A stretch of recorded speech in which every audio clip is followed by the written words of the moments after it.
فاعبد الله مخلصا له الدين ألا لله الدين الخالص.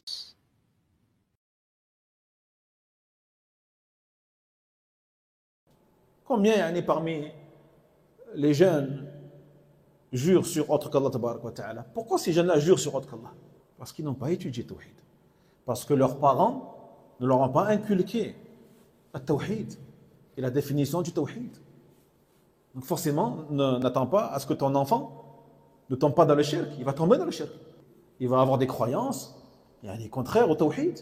Des croyances par rapport à la main de Fatma, par rapport à certaines choses qui pour lui sont des protections contre le mauvais œil ou contre le sihr ou contre le shayatin, alors que c'est du shirk billah subhanahu wa ta'ala. Mais pourquoi? Parce qu'il n'a pas étudié. Donc celui qui n'a pas étudié le tawhid, il va tomber dans le shirk. Que ce soit du shirk asghar, voire akbar. Et cela est tout à fait possible. Celui qui croit que, par exemple, il y en a qui portent des bracelets rouges, des fils rouges. Et je vois même des musulmans, des fois ils le font. Qui croient que le fil rouge le protège contre le mauvais œil ou le protège contre sihr, la sorcellerie. C'est shirkun akbar. Celui qui croit que la main de Fatma, qu'il accroche là sur sa voiture, s'il croit que ces choses-là les protègent du mauvais œil ou les protègent du diable, ça c'est de l'association majeure. C'est du shirk akbar. Jahid. Par contre, celui qui croit que ce sont des causes de protection, mais que c'est Allah qui protège, alors c'est quoi? Shirk asghar. Shirk asghar. C'est de l'association mineure. Mais c'est quand même du shirk. Dans les deux cas, c'est grave. Quand tes enfants n'étudient pas tawhid, ils vont dire des choses incroyables. Ils vont dire par exemple, c'est à cause du karma. Il a fait du mal, à cause du karma, il va être puni. C'est shirk billah subhanahu wa ta'ala. Il vient d'où ce mot? Il vient des croyances bouddhistes, polythéistes. Comment un monothéiste, il prend des mots comme ça? Le karma, les jeunes disent ça. T'as pas entendu les jeunes disent ça? Un jeune, par exemple, qui a fait du mal à quelqu'un, et qu'après, d'un coup, il lui arrive quelque chose de mal, par la suite, ils disent, voilà, c'est le karma.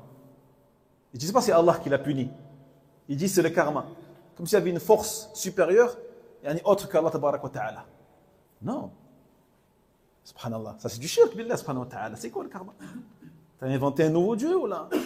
Non, le musulman, il dit, regarde Allah, Allah il t'a éprouvé pour ce que tu as fait. Par exemple.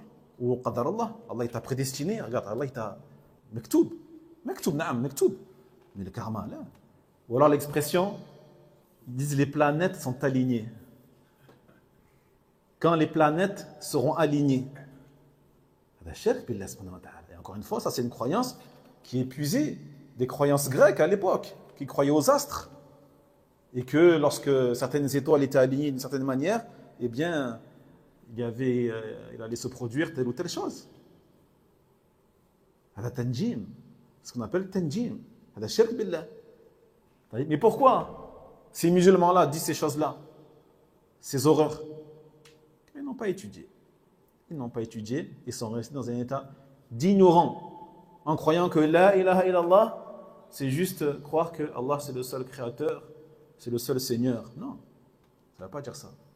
La ilaha illallah, ça veut dire qu'Allah tabarak wa ta'ala, c'est le seul qui est digne d'être adoré en tout. Et que c'est lui qui prédestine les choses et personne d'autre à part lui subhanahu wa ta'ala. C'est lui qui punit, c'est lui qui élève, c'est lui qui humilie, c'est lui qui rabaisse. C'est lui qui prédestine, c'est pas les étoiles. C'est pas le karma. C'est pas un pendentif. C'est Allah subhanahu wa ta'ala seul. وينجي الله الذين اتقوا بمفازتهم لا يمسهم السوء